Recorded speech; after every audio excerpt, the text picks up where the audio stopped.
정원필사 24일 차가 되는 날입니다.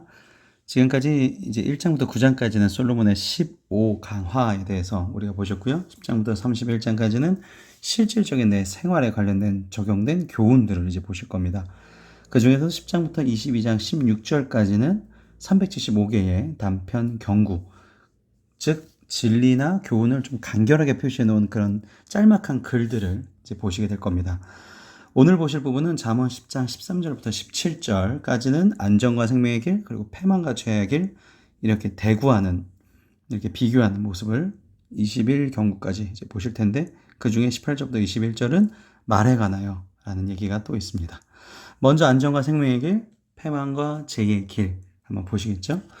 어제 우리 이제 성경 필사책에는 12절부터 되어 있기 때문에 어제 있었던 12절 다시 한번 저희가 나눕니다.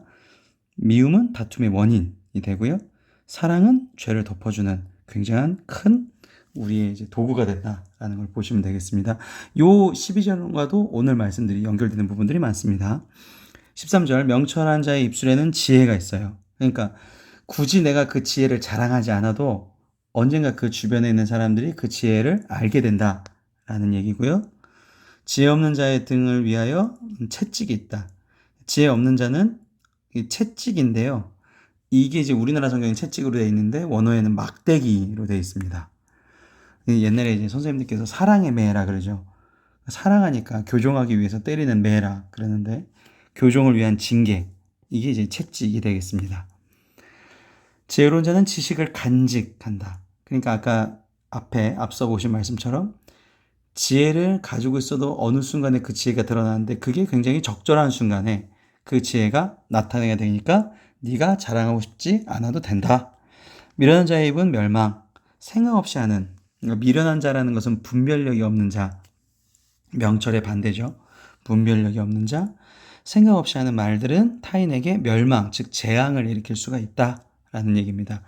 15절은 부자의 재물은 그의 견고한 성, 가난한 자의 공핍은 그에게 멸망. 지금 보시겠지만 계속 13절부터 이렇게 의인, 이렇게 악인, 계속 이렇게 대구하는 표현으로 계속 보여드리고 있는데요. 꼭 부자가 지혜로운 자고 가난한 자가 지혜롭지 않은 자 이런 뜻은 아닙니다. 이런 건 아니죠. 하지만 그냥 비유를 한 거죠. 지혜롭게 사는 사람들이 재물도 얻을 수 있는 확률이 높기 때문에, 그리고 지혜롭지 못한 사람이 궁핍할 수 있는 게 있기 때문에 이렇게 표현만 된 거지, 여기서 부자, 이 가난한은 꼭 무슨 돈이나 명예를 뜻하는 건 아니겠습니다.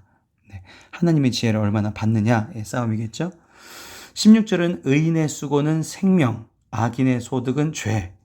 그러니까 제가 이렇게 지혜로움에 해당하는 것들은 항상 거의 빨간색으로 표현이 되고, 그 밖에 이제 비교될 수 있는 악인에 이제 어울리는 것들은 파란색으로 표시하고 있는데, 이게 계속 하이라이트, 색깔로 하이라이트 된 부분을 보시면 더욱더 비교가 되십니다. 의인의 수고라 그러죠. 그러니까 수고가 있어야지 생명을 갑니다. 그러니까 의인들도 무조건 의인이 생명에 가는 것이 아니라 하나님의 뜻을 받았으면 약간의 수고가 있어야 된다는 거죠. 그래야 품삯을 받고 보상을 받는다는 겁니다. 그 수고가 싫다 이래서 나가면 안 되겠죠. 그 수고를 통해서 생명에 이르러야 되고요.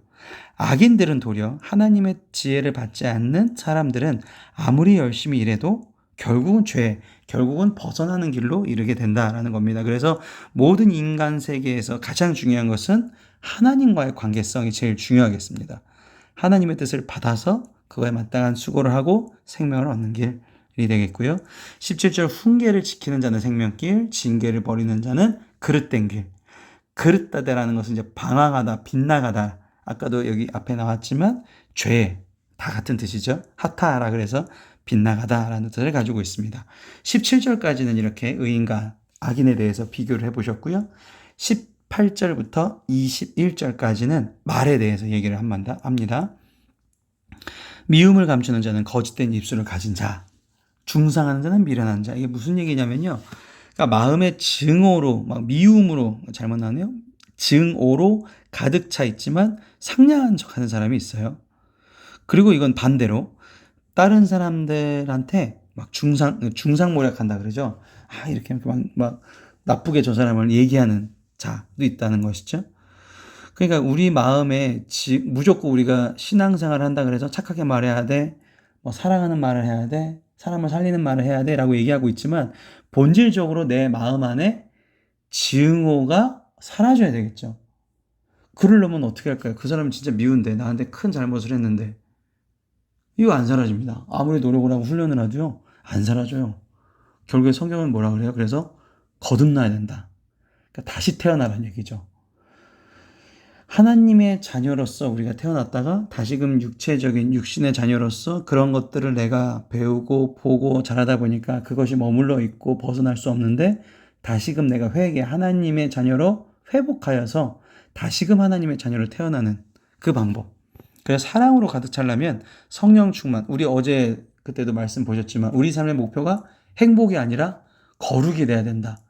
하나님의 지혜를 받는 사람, 예수님을 닮아가는 사람, 그리스도인으로서 살아가는 것, 그것이 진짜 증오를 없앨 수 있는 방법이겠습니다. 19절, 말이 많으면, 그래서 이 말에 대한 얘기는 거의 비슷한데요. 말이 많으면 허물을 면하기 어려우나 그 입술에는 재완전 지혜가 있느니라. 그러니까 말 많이 하지 말라는 얘기를 성경은 굉장히 많이 합니다.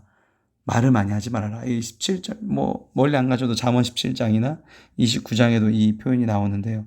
말을 많이 하지 말아라. 그러면 결국에 네 허물에 드러나게 된다. 그 말하는 것을 이제 제어하는 자는 지혜가 있다.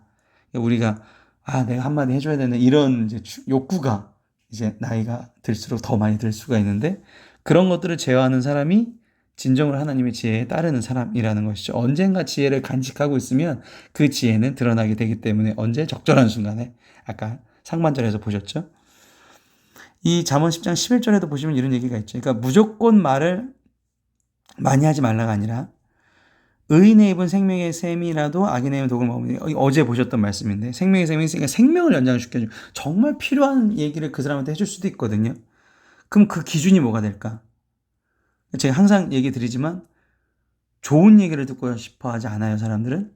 좋은 사람이 하고 싶어 하는 얘기를 듣고 싶어 합니다. 우리 자녀들도, 우리 부모님도, 우리 내가 회사에서 일하는 사람들도. 그러니까 내가 그 말투나 말 억양이 굉장히 중요해요. 사람을 살리는 말인지, 사람을 죽이는 말인지. 너 이거 이렇게 해서 되겠어? 내 그럴 줄 알았어. 죽이는 말일까요? 살리는 말일까요? 된 게 하나도 없는데? 하나도 없지 않은데도 우리가 하나도 없는데 이렇게 해서 언제 되겠어? 그죠? 죽이는 말. 살리는 말은 뭐가 있을까요? 네가 참 그래도 수고했는데 안 되는 게 뭐가 있을까? 우리 한번 같이 생각해 볼까? 그래도 네가 이것까지 한 게 어디야? 수고 많았는데. 그러니까 어차피 지금 코로나 블루라 그러죠. 어차피 힘든 세상인데 우리가 서로 관계 맺고 있는 사람들한테 무슨 말을 하고 있느냐. 그래서 여기 19절에서는 말하지 마라 그럴 거면. 네. 독을 품을 거면 말하지 말라. 그래서 이 이렇게 이해를 하셔야 20절도 이해가 되십니다. 그러니까 항상 이렇게 원어로 보시고 이래서 20절이 이렇게 나왔구나. 20절 보시면 의인의 혀는 수능과 같아서 악인의 마음은 가치가 적으니라. 그러니까 결국 이제 의인의 혀, 악인의 마음 이래 갖고 마음에 있는 게 혀로 표출된다라는 거죠. 근데 여기 중요한 표현이 의인의 혀는 수는이라 그랬어요. 수는 은. 그러니까 은 중에 가장 품질이 좋은 은이거든요. 근데 이거 재밌는 게요. 순은을 원어 단어로 보면 케세프 니브하르라 그래요. 순은이요. 케세프 니브하르. 근데 케세프의 우리나라 뜻이 갈망이라는 뜻이거든요. 니브하르는 연단입니다. 그러니까 이 성경 말씀을 우리 이제 편하게 해석할 수 있으면 의인의 말들은 은을 순은으로 만들 수 있도록 이렇게 재련한다 그러잖아요. 이렇게 땅땅땅땅 해갖고 순은을 만들 정도로 가장 품질이 좋은 은으로 재련시키는 것과 같아서 말하는 데 있어서 많은 교육과 훈련이 있어야 된다는 것이죠. 내가 내 새끼니까 내 마음대로 말할 거야. 내 부모님 내 말 잘하니까 내가 말할 거야. 내가 뚫린 입으로 내가 왜 말을 못해. 이런 게 아니라는 거죠. 말하는 것도 교육과 많은 훈련이 있어야 된다. 저 사람이 어떻게 생각을 할까? 내가 이렇게 했을 때. 21절. 그래서 의인의 입술은 여러 사람을 그래서 이 단어가 나옵니다. 교육하나. 그러니까 잠언도요. 그냥 아까 제가 단편 경구라 그래서 통일성 없이 그냥 이렇게 툭툭툭 내뱉은 말들이 아니라 쭉 이어져 있음을 여러분이 보시고 계십니다. 교육하나. 그러니까 마을로 교육을 하는 이 교육이라는 뜻이 이제 원어 뜻이 양육하다, 먹이다, 돌보다라는 것이죠. 우리 아까 의인의 입 나죠. 생명의 샘과 같아서 생명의 샘이라고 그랬죠. 먹이는 거. 미련한 자는 지식이 없어 죽는다. 그렇죠. 이 죽는다라는 게 그냥 목숨을 죽는다라는 것도 있겠지만 말을 잘못해서 사람이 목숨이 죽진 않거든요. 그러니까 다시 말하면 이 죽는다라는 게 장수의 반대말로 보시면 될 것 같습니다. 그러니까 지식이 없어. 미련한 자는 지식이 없어.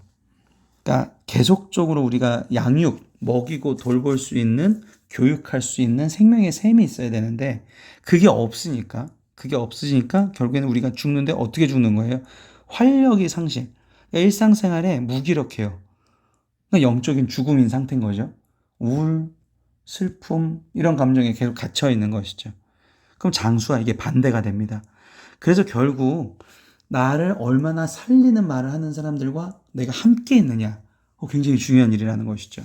근데 그 살리는 일이 쉽지가 않아요. 그래서 예수님의 사랑을 받은 사람만이 서로의 마음을 살리는 일을 할 수가 있다.